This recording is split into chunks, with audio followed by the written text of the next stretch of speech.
dalam struktur PKP sekarang ini ada pergeseran yang dulu namanya Dikpim 4, sekarang namanya PKP. Nah, dasar hukum daripada PKP ini adalah Peraturan LAN nomor 6 tahun 2020 Bapak Ibu. Yang dulunya itu Peraturan Perkalan nomor 20 tahun 2015 berubah menjadi Perlan nomor 6 tahun 2020.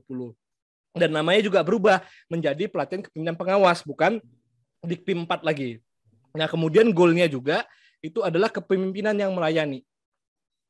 Dan ada 4 agenda yang akan dipelajari. Yang pertama, kepemimpinan Pancasila dan bela negara, kepemimpinan pelayanan, pengendalian pekerjaan, dan aktualisasi kepemimpinan. Nah, durasi pelatihannya ini selama 96 hari Bapak Ibu. Nah, jangan kaget dulu ya. Mungkin jangan sampai stres. Jadi 96 hari, 36 hari on kampus, dan 60 hari off kampus. Jadi off kampus ini Bapak Ibu melakukan aktualisasinya di tempat kerja masing-masing. Nah, kemudian nanti Bapak Ibu untuk evaluasi sendiri ada 4 aspek evaluasi yang dilakukan. Yang pertama evaluasi substansi pelatihannya, kemudian evaluasi studi lapangan, yang ketiga evaluasi aksi perubahan, dan terakhir adalah evaluasi sikap dan perilaku. Nah, kemudian mari kita lihat Bapak Ibu, dari masing-masing agenda tersebut terdiri dari beberapa mata pelatihan. Untuk agenda yang pertama, kepemimpinan Pancasila dan bela negara, itu ada materi etika dan integritas kepemimpinan Pancasila. Kemudian yang kedua, bela negara kepemimpinan Pancasila, itu masih di agenda 1. Itu hanya 2 materi. Sedangkan di agenda 2 itu ada 4 materi. Yang pertama, diagnosa organisasi. Kemudian yang kedua, berpikir kreatif dalam pelayanan. Ketiga, bagaimana kita membangun tim. Keempat, bagaimana kepemimpinan dalam pelaksanaan pekerjaan. Nah, kemudian yang ketiga, agenda pengendalian pekerjaan. Nah, pertama, bagaimana kita bisa berkomunikasi secara publik? Apa teknik-teknik yang bisa kita lakukan? Kemudian yang kedua, bagaimana merencanakan kegiatan pelayanan publik? Kemudian selanjutnya penyusunan RKA pelayanan publik. Keempat, pelaksanaan publik di pelayanan publik digital. Kemudian yang kelima, manajemen mutu. Keenam, manajemen pengawasan. Dan terakhir adalah pengendalian pelaksanaan kegiatan. Nah, ini di agenda 3 ini memang cukup banyak, ada 7 materi yang akan Bapak Ibu pelajari. Nah, setelah itu nanti di agenda 4 itu adalah agenda aktualisasi kepemimpinan. Nanti Bapak Ibu dalam menyusun agenda aktualisasi kepemimpinan ini akan didampingi oleh coach dan mentor dalam menyusun aktualisasinya. Yang mana pembelajarannya itu ada studi lapangan pelayanan publik, dan yang kedua adalah rencana aksi perubahan kinerja pelayanan publik. Nah, ini sebanyak 74 jam pelajaran. Nanti barangkali teknis detail dari masing-masing agenda dan masing-masing mata pelatihan akan dijelaskan oleh para pengajar di sesi-sesi berikutnya. Nah, kemudian ada satu agenda lagi sebenarnya Bapak Ibu, tapi ini memang di luar dari itu. Jadi agenda 5 itu agenda orientasi program, yaitu yang pertama, strategi kebijakan pengembang kompetensi ASN tadi yang disampaikan oleh Pak Karu dan Bu Nur tadi pagi, kemudian overview kebijakan pelatihan yang saat ini sedang saya sampaikan. Ketiga, nanti dinamika kelompok di sore hari, bagaimana kita membangun kerjasama tim dalam para peserta pelatihan PKP ini, dan kemudian yang terakhir adalah kebijakan dan tindak lanjut hasil pelatihan. Itu ada di agenda 5. Nah, mari kita lihat satu persatu Bapak Ibu. Agenda 1 ini kepemimpinan Pancasila dan bela negara. Materi yang pertama, etika dan integritas kepemimpinan Pancasila. Nah, harapannya Bapak Ibu setelah pelatihan ini mampu mengaktualisasikan etika dan integritas kepemimpinan Pancasila dalam mengendalikan pelayanan publik di instansinya. Jadi kalau belum paham nanti ini, mungkin nanti bisa ditanya ke pengajarnya. Wah, saya belum mampu mengaktualisasikannya. Ya, jadi mungkin bisa ditanya ke pengajarnya gimana cara kita mengaktualisasikan etika dan integritas kepemimpinan Pancasila. Kemudian yang kedua materinya adalah bela negara kepemimpinan Pancasila. Nah, harapannya apa? Mampu mengaktualisasikan kepemimpinan dan nilai-nilai dasar bela negara dalam kompetisi dan konflik kepentingan. Nah, ini goalnya. Jadi gimana kita aktualisasi kepemimpinan dan nilai-nilai dasar bela negara dalam kompetensi dan konflik kepentingan. Nah, yang paling penting tuh harus tahu apa itu nilai-nilai bela negara. Nah, ini perlu ditanyakan nanti nih ke pengajarnya. Apa sih nilai-nilai bela negara itu? Sama nggak sih dengan nilai-nilai ASN? Nah, itu mungkin bisa menjadi trigger ya, atau misalnya teaser ya buat Bapak Ibu untuk lebih memahami nanti materi selanjutnya. Nah, kemudian di agenda 2 ini ada 4 mata pelatihan yang dipelajari. Yang pertama adalah diagnosa organisasi. Jadi harapannya Bapak Ibu mampu menentukan isu strategis terpilih sesuai dengan organisasinya, dengan teknik-teknik analisis organisasi yang mendukung pelaksanaan tugas dalam mengendalikan pelaksanaan kegiatan pelayanan publik administrasi pemerintahan dan pembangunan yang dilakukan para pelaksana di bawahnya.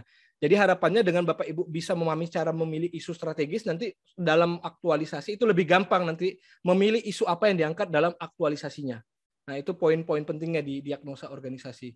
Kemudian yang kedua, berpikir kreatif dalam pelayanan. Nah, kita harus mampu berpikir kreatif dan menghasilkan rancangan strategi inovasi. Ini penting kenapa? Karena Bapak Ibu sudah menemukan masalah di organisasinya. Nah, kita kan masalah itu nggak mungkin dibiarkan. Kita harus selesaikan, makanya kita perlu berpikir kreatif bagaimana memunculkan inovasi sehingga membuat kegiatan-kegiatan atau inovasi pelayanan dalam organisasi kita. Nah, kemudian yang ketiga adalah membangun tim efektif. Bagaimana kita bisa membangun tim kerja yang efektif dalam mengaktualisasikan gagasan kreatif kita dari rencana aktualisasi tersebut. Nah, kemudian yang keempat adalah kepemimpinan dalam pelaksanaan pekerjaan. Nah, ini Bapak Ibu harus mampu menjadi pemimpin yang melayani sehingga menghasilkan pelayanan publik yang optimal. Nah, ini bagaimana cara-caranya? Nah, nanti akan dipelajari di materi yang kepemimpinan dalam pelaksanaan pekerjaan. Baik, selanjutnya di agenda 3 ini memang cukup banyak Bapak Ibu. Ini ada sekitar 7 materi pelatihan. Yang pertama, teknik komunikasi publik. Nah, ini bagaimana kita mampu menerapkan teknik komunikasi publik. Misalnya contohnya kayak Mbak Retno ini kan termasuk harus jago komunikasi publik karena banyak pelayanannya ASN yang di sektor SDM ya terkait pengembangan kompetensi. Nah, banyak yang WA terkait permintaan pelatihan dan lain-lain. Nah, ini memang penting sekali bagaimana kita melayani stakeholder kita. Nah, kemudian pengendalian pelaksanaan kegiatan, yaitu kita harus mampu melaksanakan dan menganalisis hasil monitoring pelaksanaan pekerjaan. Jadi bagaimana kita harus mampu memonitoring, apa tools-tools yang bisa kita lakukan untuk memonitoring pekerjaan.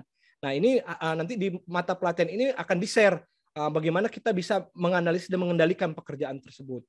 Kemudian yang ketiga adalah perencanaan kegiatan pelayanan publik. Nah, dalam sebuah kegiatan itu kan harus melakukan perencanaan. Nah, perencanaan kegiatan pelayanan publik itu harus disusun dan diorganisasikan berdasarkan tahapan-tahapannya. Lalu mengidentifikasi siapa yang terlibat. Nah, nanti di sini akan disampaikan apa tools yang bisa kita gunakan untuk merencanakan kegiatan pelayanan publik. Nah, kemudian yang keempat, manajemen mutu. Manajemen mutu ini adalah bagaimana kita menerapkan mutu dan menerapkan teknik-teknik pengendalian mutu yang relevan sesuai dengan pelaksanaan tugas. Jadi misalnya manajemen mutu menggunakan PDCA cycle, bagaimana kita memonitor continuous improvement di organisasi kita. Misalnya ada permasalahan, kita bisa pakai tools apa? Misalnya pakai total quality management kah, atau pakai Kaizen kah? Ada banyak materi-materi untuk meningkatkan mutu di organisasi kita. Termasuk yang sudah banyak dilakukan di organisasi, misalnya ISO ya. ISO juga itu adalah tools manajemen mutu. Kemudian yang kelima adalah penyusunan RKA pelayanan publik. Nah, ini Bapak Ibu harapannya mampu mengidentifikasi inisiatif dalam rencana kerja sesuai dengan tugas dan fungsi serta menyusun rencana kerja anggaran. Nah, ini goalnya. Jadi Bapak Ibu harus bisa menyusun rencana kerja anggaran seperti itu.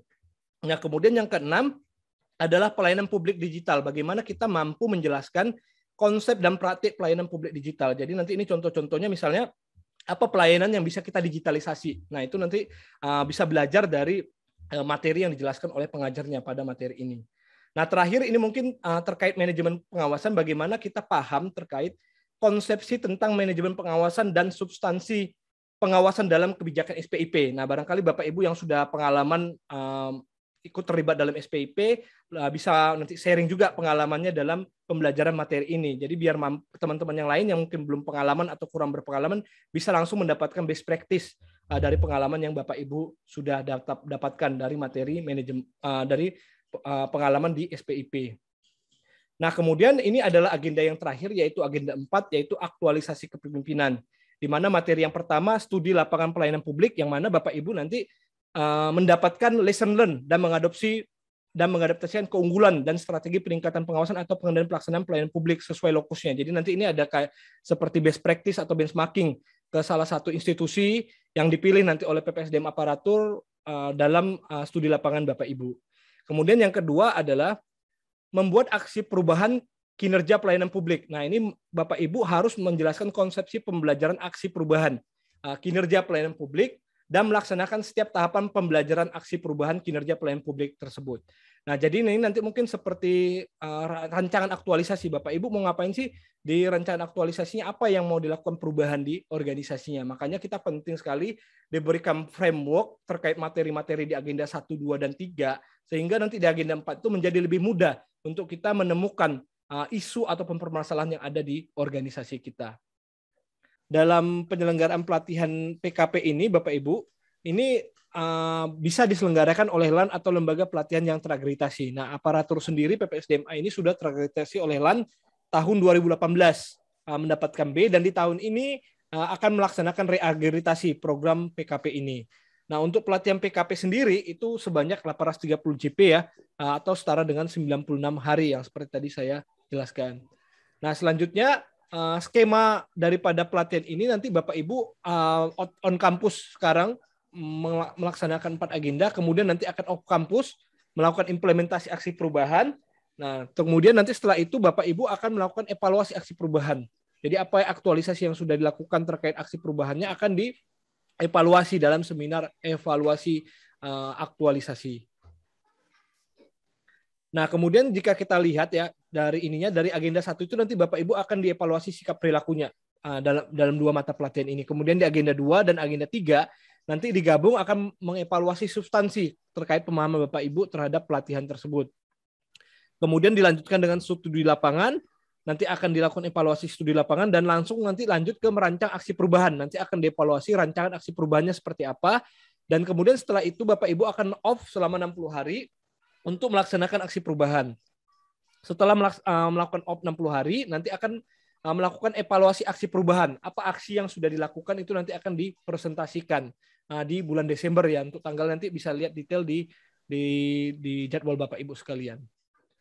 Nah, untuk evaluasi sendiri, ini komponennya, jika melihat evaluasi substansi itu komponennya 15% dari penilaian dengan substansi agenda 2 dan agenda 3. Kemudian yang kedua, evaluasi studi lapangan, itu bobotnya 20%, dengan subkomponennya kualitas dokumentasi lesson learn, kelompok ya, sebanyak 10%, kemudian kualitas lesson learn, adopsi dan adaptasi individual, 10%. Jadi ini bobot nilai daripada evaluasi studi lapangan. Kemudian yang ketiga adalah evaluasi aksi perubahan. Ini bobotnya 50% yang terdiri dari 2 indikator, yaitu perencanaan perubahan 20%, dan manajemen perubahan sebesar 30%. Kemudian yang keempat adalah evaluasi sikap perilaku. Ini bobotnya 15% yang indikatornya adalah pengamatan terstruktur. Jadi nanti ada pengamatan dari budaya suara maupun dari panitia terkait sikap dan perilaku Bapak Ibu. Oke, lanjut. Kualifikasi penilaian peserta ini Bapak Ibu jadi sangat memuaskan. Skornya 90 sampai dengan 100, kemudian memuaskan 80 sampai 90, baik itu skornya 70 sampai 80, ini lulus ya, jadi harus minimal tuh di atas 70. Kemudian kurang baik skor 60 sampai 70 itu akan remedial, dan kalau di bawah 60 itu Bapak tidak memenuhi kualifikasi Bapak Ibu, jadi tidak lulus. Nah, kemudian di sini Bapak Ibu nanti akan mendapatkan surat keterangan pelatihan. Lulus diberikan surat tanda tamat pelatihan, merupakan dokumen sertifikasi kompetensi yang membuktikan telah memenuhi kompetensi manajerial. Lulus minimal 3 peringkat nilai terbaik dengan kualifikasi paling rendah, memuaskan, diberikan piagam penghargaan. Kemudian ditunda lulusnya dan tidak lulus diberikan surat keterangan yang ditandatangani oleh pimpinan lembaga penyelenggara terakreditasi. Jenis dan bentuk serta ukuran surat keterangan pelatihan mengacu pada peraturan lembaga administrasi negara. Nah, Bapak Ibu juga peserta dapat diberhentikan jika diberhentikan tidak hormat apabila melanggar kode etik perilaku yang dilarang mengikuti PKP selama 1 tahun.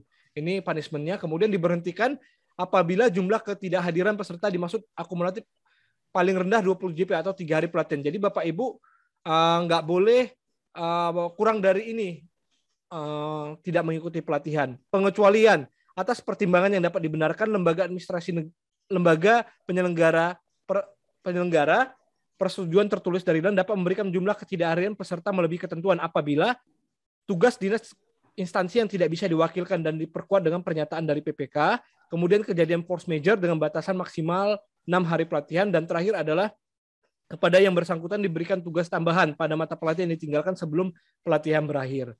Nah, ini jadi beberapa item-item yang perlu menjadi perhatian kita semua terkait pelaksanaan PKP ini. Nah, kemudian dari PKP ini akan dilakukan evaluasi pasca pelatihan dengan pembinaan alumni. Dilaksanakan untuk mengetahui menilai keberlanjutan aksi perubahan di tempat kerja. Mekanisme evaluasi pasca pelatihan dilaksanakan oleh lembaga pelatihan yaitu aparatur, PPSDM aparatur. Kemudian hasil disampaikan kepada PPK asal peserta dan kepala LAN dan dapat pula disampaikan kepada pimpinan instansi. Kemudian dilaksanakan paling rendah 12 bulan terhitung sejak PKA-PKP. Jadi nanti Bapak Ibu setelah melaksanakan PKA-PKP ini akan ada evaluasi pasca diklat yang untuk mengetahui dampak daripada pelatihan yang Bapak Ibu telah ikuti.